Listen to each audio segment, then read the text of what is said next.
அக்கா வணக்கம்க்கா. வணக்கங்க. நம்ம ஷாப் நேம் வந்து பாத்தீங்கன்னா எஸ்வி சாரீஸ். நம்ம கடை வந்து பாத்தீங்கன்னா ஈரோட்ல இருக்குங்க. இதுல வந்து பாத்தீங்கன்னா இன்னைக்கு எல்லாரும் நிறைய பேர் கேட்டுட்டு இருந்தீங்க இல்லையா, பட்டர்ஃப்ளை சில்க் நம்ம கிட்ட புதுசா வந்திருக்குதுங்க. இங்க பாருங்க எவ்வளவு அழகா சாரி ஃபுல்லாவே பட்டர்ஃப்ளை மாடல் தான்.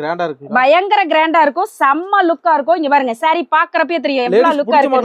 ஆமாங்க, செம்மையா இருக்கும். இங்க பாருங்க சாரில முந்தில வந்து பாத்தீங்கன்னா நல்ல பெரிய பட்டர்ஃப்ளை செமையா இருக்குங்க. ஜஸ்ட் 480 தாங்க. என்னக்கா சொல்றீங்க? வெறும் 480 ரூபாய்க்கு பட்டர்ஃப்ளை பட்டுங்க. எடுத்துட்டு போனீங்கன்னா 750 ரூபாய் 800 ரூபாய்க்கு தாராளமா சேல் பண்ணலாம். எடுத்துட்டு போனீங்கன்னா குறைஞ்சபட்சம் 800 வரைக்குமே நீங்க சேல் பண்ணலாங்க. இதுல வந்து பாத்தீங்கன்னா நம்மளுக்கு நிறைய லேட்டஸ்ட் கலர்ஸ் எல்லாமே வந்திருக்கு. ஆமாங்க, புது புது மாடல் கலர்ஸ் எல்லாமே அட்ராக்டிவ் கலர்ஸா லேட்டஸ்ட் டிசைன்ஸா வந்திருக்குதுங்க. ஆமா, 480 ரூபாய் தான். நீங்க தாராளமா 800 ரூபாய்க்கு விக்கலாம். அதே போல தீபாவளி ஆஃபர் அதிரடி ஆஃபரா நம்ம கிட்ட போயிட்டு இருக்குதுங்க. 10,000 ரூபாய்க்கு மேல நீங்க எடுத்தீங்கன்னா உங்க பேரை குழுக்கல்ல சேர்த்துருவோம். குழுக்கல்ல செலக்ட் ஆயிடுச்சுன்னா 10,000 ரூபாய்க்கு ஃப்ரீயாவே நீங்க எல்லா போய்